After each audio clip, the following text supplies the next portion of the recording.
एक अनार सौ बीमार। और अनार क्या है? सीएम की गद्दी। सीएम की गद्दी ऐसी गद्दी है दीपक जी, जो साउथ में कांग्रेस को और स्ट्रांग कर रही है।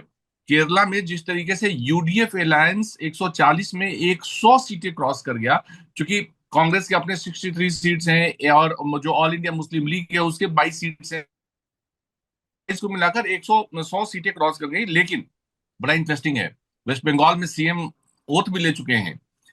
आसाम में हिमंता बिश्वा शर्मा परसों 12 तारीख को ओथ 12 लेना तारीख है, को वोट लेंगे। क्लियर है। हाँ, 12 को। तमिलनाडु में विजय ओथ लेंगे, क्लियर हो गया। लेकिन केरला में जहां वन साइडेड विक्ट्री है, कोई डाउट नहीं, वहां कांग्रेस कंफ्यूज है 5 दिनों से कि साहब आगे क्या करें, कौन बनेगा सीएम। मतलब जो कांग्रेस के राष्ट्रीय संगठन महासचिव है, जिनका काम संगठन को देखना है, वो अपने आप को सीएम प्रेजेंट करने में लगे हुए हैं। केरला में 3 ग्रुप है दीपक जी: वीडी सतीशन, रमेश चेन्निथला और केसी वेणुगोपालन। केसी वेणुगोपाल राष्ट्रीय महासचिव होने के नाते और संगठन में 7 साल से उसी पद पे होने के नाते संगठन के सबसे मजबूत स्तंभ माने जाते हैं। और वो कहा यह खुद भी अपने जा रहा आप है को कि सीएम बनाना सबसे चाहते हैं। ज्यादा विधायकों के टिकट उन्होंने दिए हैं, और इसीलिए बिल्कुल। 43 विधायक उनके समर्थन में खड़े हुए हैं, केसी वेणुगोपाल के। और वो कहते हैं, वो केसी वेणुगोपाल ये कह रहे हैं कि आइए एमएलए गिन ले, जिसके फेवर में ज्यादा एमएलए होंगे वो मुख्यमंत्री बन जाएगा। तो 43 का फेर यहाँ भी फंसा हुआ है। सिर्फ 43 विधायकों से नहीं होगा ना, मुस्लिम लीग भी है, दूसरे लोग भी हैं, सबका समर्थन चाहिए। और चेहरा ऐसा चाहिए जिसके नाम पे आप केरला में आगे भी जनता को अपने साथ रख सकें। संगठन सिर्फ चलाने से नहीं होगा, सरकार चलाना है, मास लीडरशिप चाहिए। चर्चा में तो शशि थरूर का नाम भी है चौथे नंबर पे। शशि थरूर भी मीडिया में जगह ले रहे हैं, शशि थरूर भी घूम रहे हैं, शशि थरूर भी लोगों से मीटिंग मीटिंग कर रहे हैं। और आज संयोग से तीनों नेता दिल्ली में है, तब केरला के कम से कम 10 जगहों पे अलग अलग एक ही शहर में 3 अलग अलग प्रदर्शन हो रहे हैं। तिरुवनंतपुरम आज विटनेस बना। एक कोने में केसी केसी के लिए सपोर्ट प्रोटेस्ट हो रहा था, दूसरे कोने में वीडी की सतीशन के लिए, तीसरी कोने में रमेश चेन्निथला के लिए। तो बहुत दिलचस्प है, कांग्रेस कंफ्यूज है एक्चुअल में, लीडरशिप कंफ्यूज है कि साहब हम आगे कैसे बढ़े, हम क्या करें। और दीपक जी, एक और इंटरेस्टिंग बात कि मल्लिकार्जुन खड़गे दिल्ली में है, लगातार मीटिंग कर रहे हैं, केरला के सभी लीडरशिप से मिल रहे हैं। केंद्रीय जो आला कमान है उनका, मतलब राहुल, प्रियंका, सोनिया गांधी, सब लोगों से उनकी मुलाकात हो रही है। लेकिन डिसीजन नहीं ले पा रहे हैं, क्योंकि डिसीजन कौन लेगा ये उनको समझ ही नहीं आ रहा है। जब आपके राष्ट्रीय महासचिव खुद लगे हुए हैं अपने सीएम पद के लिए। बल्कि दीपक जी, मैं समझना चाहूंगा, कांग्रेस को आपने बहुत नजदीक से देखा है, रमेश चन्नीथाला वगैरह आपके पर्सनल मित्र हैं, कि आपको क्या लगता है कि जो उमान चंडी के बाद जगह बन गई थी केरला में, वो जगह भर ही नहीं पा रहे। एक समय था कांग्रेस, केरला के कांग्रेसी का करुणाकरण से लेकर उमान चंडी का दिल्ली में तोती बोलता था। आज लीडरशिप वैक्यूम है।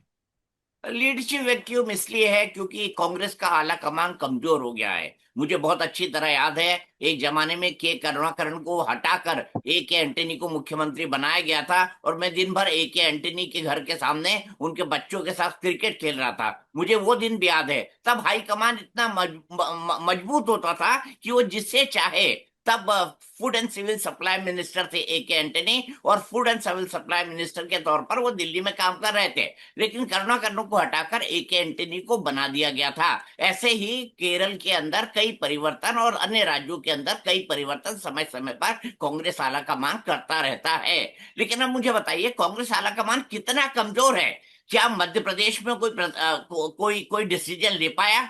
कमलनाथ और ज्योतिरादित्य सिंधिया के बीच मामला ऐसा फंसा कि सरकार चली गई। फिर आपने देखा कि क्या वो राजस्थान के अंदर अशोक गहलोत और सचिन पायलट के बीच कोई फैसला ले पाया? सचिन पायलट के चलते सरकार गिरने की नौबत आई। छत्तीसगढ़ में आपने देखा, जो सिंहदेव साहब थे, टीयू सिंहदेव, वो और उनके साथ जो है टीएस सिंहदेव और भूपेश बघेल के बीच में जो भूपेश लड़ाई बघेल, फंसी थी। दोनों के बीच में संघर्ष था। वो तो भले मानस थे भूपेश बघेल साहब, टी एस सिंहदेव साहब, कि उन्होंने सरकार नहीं गिराई, वरना वो भी सरकार गिराने की स्थिति में होते। तो मेरे ख्याल से ये चीजें तब होती है जब कांग्रेस लीडरशिप कमजोर होती है, जब कांग्रेस लीडरशिप कंफ्यूज होती है, और जब कांग्रेस लीडरशिप जो है सही फैसले नहीं ले पाती है। अब राहुल गांधी का ममता बनर्जी पर एकाएक जाकर कुछ सीटों के लिए जबरदस्त हमला कर देना, राहुल गांधी इंडिया गठबंधन के सर्वमान्य नेता हैं, क्या उनको ममता बनर्जी के सामने ऐसा करना चाहिए था?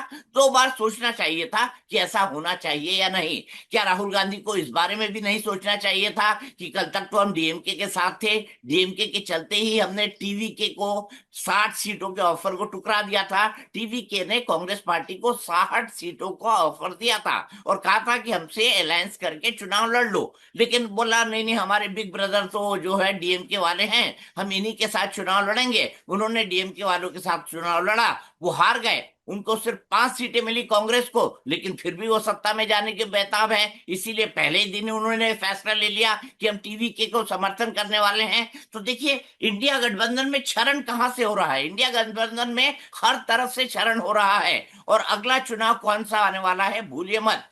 देखिए, जो अखिलेश यादव हैं, वो जाके मिलके आ गए हैं ममता बनर्जी से, उन्होंने स्टालिन से बात कर ली है। अगला जो सबसे महत्वपूर्ण चुनाव होगा इंडिया गठबंधन के नजरिए से, तो उत्तर प्रदेश का होने वाला है। और आपको पता है, उत्तर प्रदेश में सब कुछ स्टेक पे होता है। देश का सबसे बड़ा राज्य है, 80 लोकसभा की सीटें वहां से आती हैं। तो ना केवल कांग्रेस कंफ्यूज है, कांग्रेस की इस लीडरशिप के चलते इंडिया गठबंधन भी कंफ्यूज है। और मुझे लगता है ये कंफ्यूजन उनके अंदर और बरकरार रहेगा, क्योंकि कोई ऐसा आदमी नहीं है जो उनको इन परिस्थितियों से रास्ता दिखा के ये बता सके कि यहाँ के लिए ये बेहतर है, यहाँ के लिए ये बेहतर है, यहाँ के लिए ये बेहतर है। अब बात आती है केरला को लेकर।